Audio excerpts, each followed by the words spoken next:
Good afternoon, and welcome to another African American Quilt Circle of Durham Meet the Artist conversation. My name is Andrea Carter, and I'm the co-owner of Ngozi Design here in Durham, North Carolina. I'm currently working as a textile artist and a proud member of the Circle. I'm thrilled to be here with Melanie Dantzler, today's guest and sartorial griot, to celebrate our military veteran Quilt Circle members and their loved ones. Renowned author, researcher, and family historian Alex Haley stated, "When a griot dies, it is as if a library has burned to the ground. Information was passed down orally through the generations, and now we're blessed to have this opportunity to help continue and preserve a rich legacy of creativity, resilience, and service through the art of quilting." Please allow me to read a few quick highlights about Melanie before we get started. Melanie Dantzler has been a member of the African American Quilt Circle of Durham since 2005. Her sewing history started at Elliott Junior High School in Altadena, California. Melanie continued sewing garments while in high school and while attending Pasadena City College beginning in 1981. That college life lasted only 1 year. Melanie visited an Army recruiter, and after a few months, she raised her right hand and became a soldier. Melanie took her first airline flight from LAX to Trenton Mercer Airport in New Jersey in September 1982. Shortly after arriving at the airport, she was transported in a bus to basic training at Fort Dix, New Jersey. Basic training was difficult. Melanie really missed being at home, but she made it through. She then transferred to Fort Sam Houston in Texas and was trained to be a medical assistant or medic. After that training was completed, Melanie was transferred to Schwäbisch Gmünd, Germany, about 30 minutes outside of Stuttgart, via the very efficient German train system. After 18 months in Germany, Melanie's last duty station was in Fort Ord, California.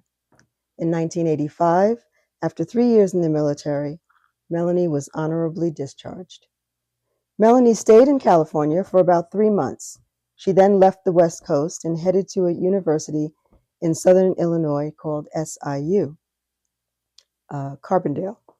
Melanie stayed in Carbondale for about 2 years, then transferred to Howard University and completed nursing school.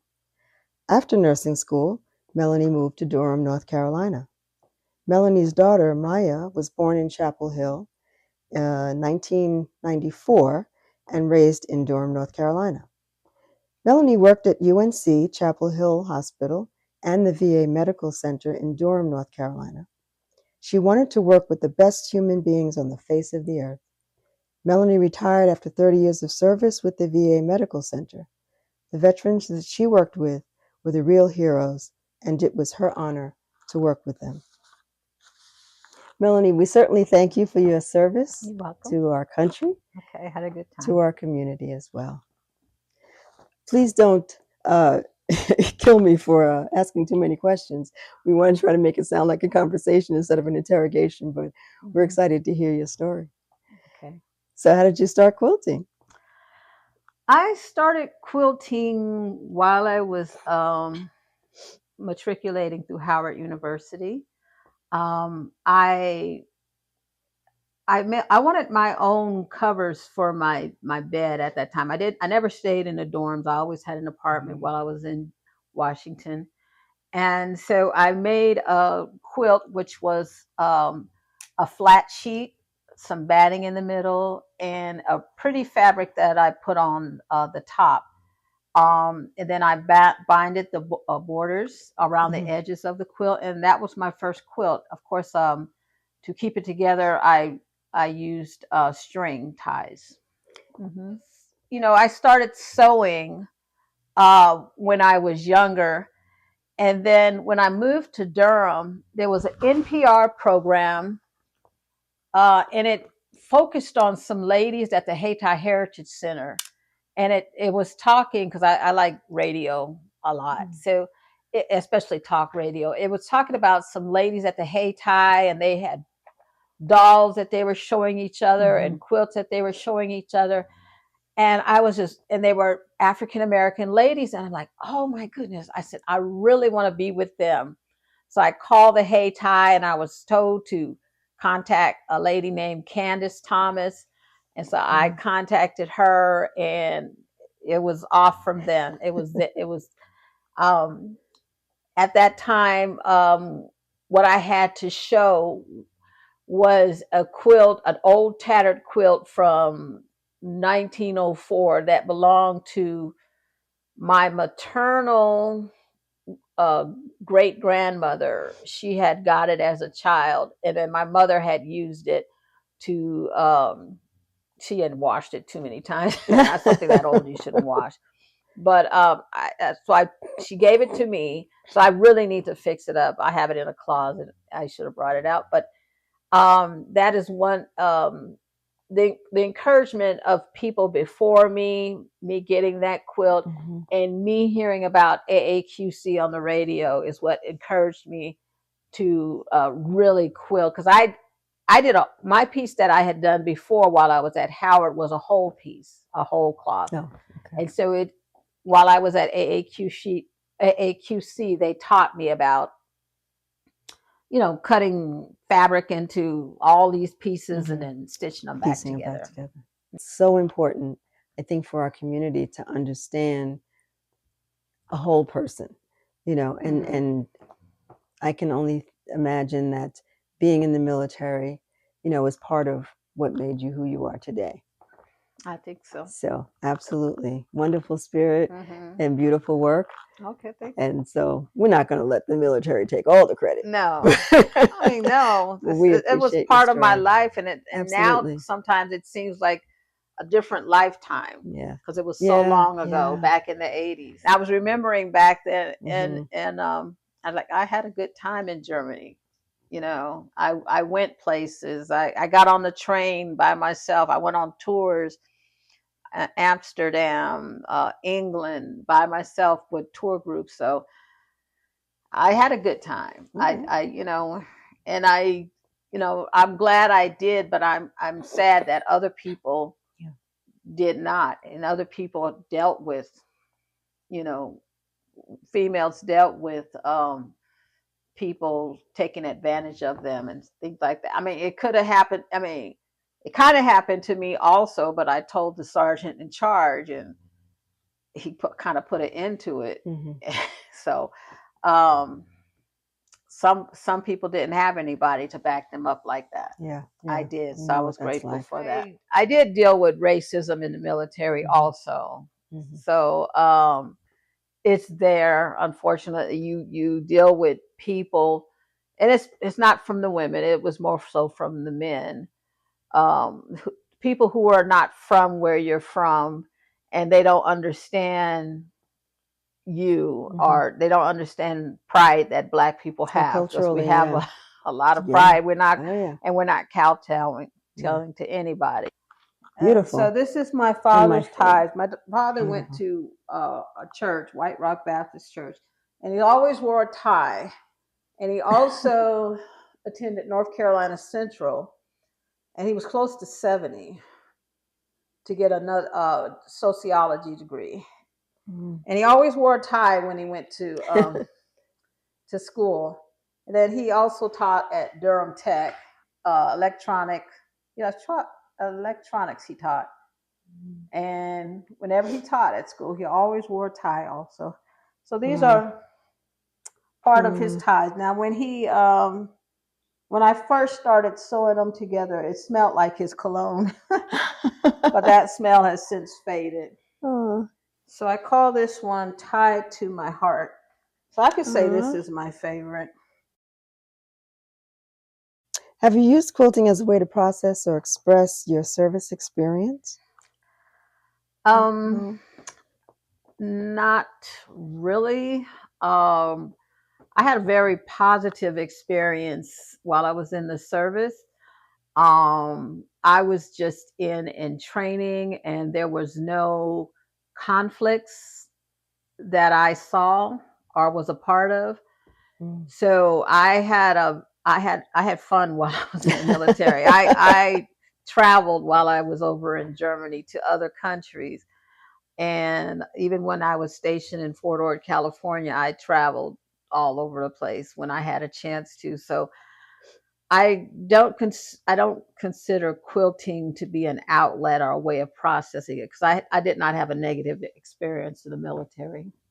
I noticed in some of your pieces that you do a lot of handwork. Is that the start Yes, of it?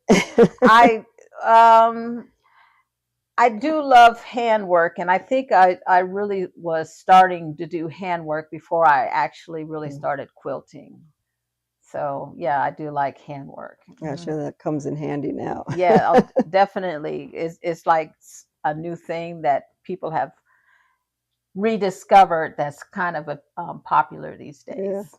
Hmm. Well, you've been quilting for a while. I'm assuming that you have come across a couple of different techniques. Which ones are your favorite? I taught a class a couple of anniversaries ago, AAQC anniversaries ago, and it's called Kawandi. Yeah. And so I think that's right now that's one of my favorite techniques is Kawandi. But I kind of incorporate it into my quilts to uh, I incorporate Kawandi in the quilts that I'm already doing. Oh, okay. Yeah. One day I'm going to learn that technique. Okay. Yeah, it's a very relaxing Yeah, technique. Hmm. I would imagine. Hmm. One of the things that I like to talk about is the things that you did learn, during your basic training and all that process. I have no idea what that must be like. But I would think that the discipline that you learn, does that help in some of the quilt challenges that you have, or even in your life now? Um, the discipline tells me to. I needed the discipline because before I went into the military, when I spent that 1 year in college, Mm, I was changing my major every semester. I didn't know what I wanted to do. So instead of wasting money, I just decided to go into the military. Plus, I kind of wanted to get away from home and get out on my own. mhm, And it kind of taught me to complete things, to finish things that sometimes mhm. you might fail, but you got to keep going until you do it the right way.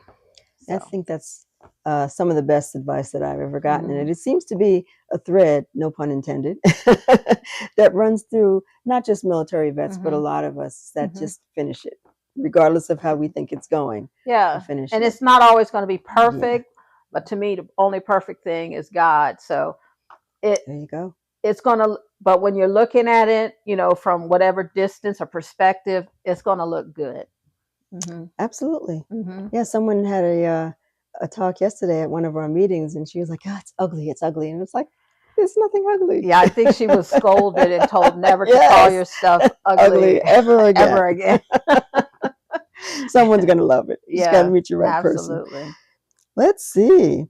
Are there any veteran influence themes in any of your quilts? Have you done any of that? Um, Not a veteran influence theme, but I did do in 2008, around that time when Obama became Hmm. president. I did do a quilt in honor of his presidency, and it has a flag on it and the Constitution Yeah, written on yeah, it. right. So that's the only uh, kind of veterans theme or that I've put into a quilt. Hmm. What do you think your work talks to a viewer about you, and what kind of message do you think you want to? Not that you're going anywhere anytime soon, but what kind of message or legacy would you like to leave with the work that you're doing? um, I kind of like the my message to encourage the viewers and also to encourage. I have one quilt that I did for the challenge of our last show Hmm. that has the Sankofa bird, which says reach back and bring Right. someone forward. Yes. So Yes. I just want to encourage people to show others what you can do and bring them forward and allow them or help them to do the same. That's a serger, and that's Okay. another sewing. This is. Oh, I should have brought this one out. This is my singer, and I got this from lady who used to be my daughter's.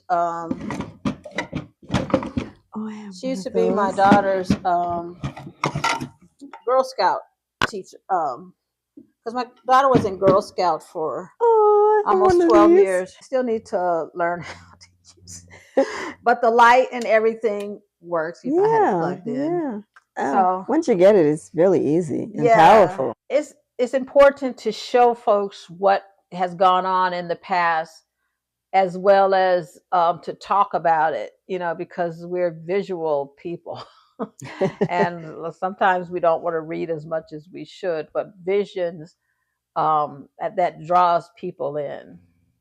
And that, like, even stories that I hear as a child about when I talk with my sisters about things that happen, I want to take the words that my sister tells me and put it into a quilt. So I think that's something that, I would think about doing in the future as well. So what are you planning on doing next? What am I planning on doing next? Well, I'm going to finish this Underground Railroad quilt. I'm going to finish that next. And I stay doing handwork, like needles, needlework. So we all will have like 2 or 3 things on the table at one time. Of course. So the joy comes more so when you're done. Because when you're quilting, sometimes you have to pull out that seam ripper and take stuff out and redo it and try to get those seams to the right place. But the joy comes a lot when you finish a block. And then the joy comes when you finish a top, the whole quilt top. And the joy comes when you stitch that last stitch on the binding to that quilt. That's the most joy. And then you could look at it, and then when you could bring it to the AAQ sisters and you hold it up for them, and then it's like, ooh, and everybody starts clapping, and that's your joy also. So there's steps of joy that come with creating a quilt. Absolutely. I just want to thank you, Melanie, again for sharing your stories. They are so important. We're excited about this new way of sharing stories for our military veterans and quilters, because you don't see a lot of that out there. And I think that it's something that should be celebrated for whatever reason. You began quilting. We thank you for your service in the military and in the community, and keep going. Thank you.